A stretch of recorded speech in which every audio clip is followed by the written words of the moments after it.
ام المومنین حضرت ام سلمہ سے مروی ہے، فرماتی ہیں کہ حضرت سیدہ فاطمہ الزہرا جب اپنے مرض الموت میں مبتلا ہوئیں تو میں ان کی تیمارداری کے لیے گئی۔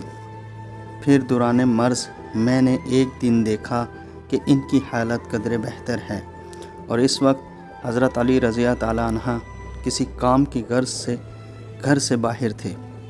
حضرت سیدہ فاطمہ الزہرا نے مجھ سے کہا، اماں میرے غسل کے لیے پانی لائیں۔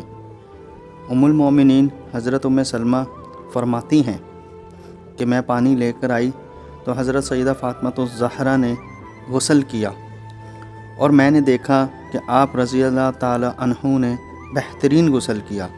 غسل کرنے کے بعد آپ رضی اللہ تعالیٰ نے مجھ سے کہا، اماں میرے لیے نیا لباس لائیں۔ ام المومنین حضرت ام سلمہ فرماتی ہیں میں نے انہیں نیا لباس دیا۔ حضرت سیدہ فاطمہ الزہرا نے وہ لباس تنزیب کیا اور پھر قبلہ رخ ہو کر لیٹ گئیں۔ پھر آپ رضی اللہ تعالیٰ عنہ نے اپنا ہاتھ مبارک رخسار کے نیچے رکھ دیا اور فرمایا، اماں میرا وصال ہونے والا ہے اور میں پاک ہو چکی ہوں، لہٰذا مجھے کوئی عریاں نہ کرے۔ ام المومنین حضرت ام سلمہ فرماتی ہیں بس اسی حالت میں حضرت سیدہ فاطمہ الزہرا کا وصال ہوا۔ پھر حضرت علی رضی اللہ تعالیٰ عنہ گھر تشریف لائے اور انہیں آپ رضی اللہ تعالیٰ عنہ کے وصال کی خبر دی گئی۔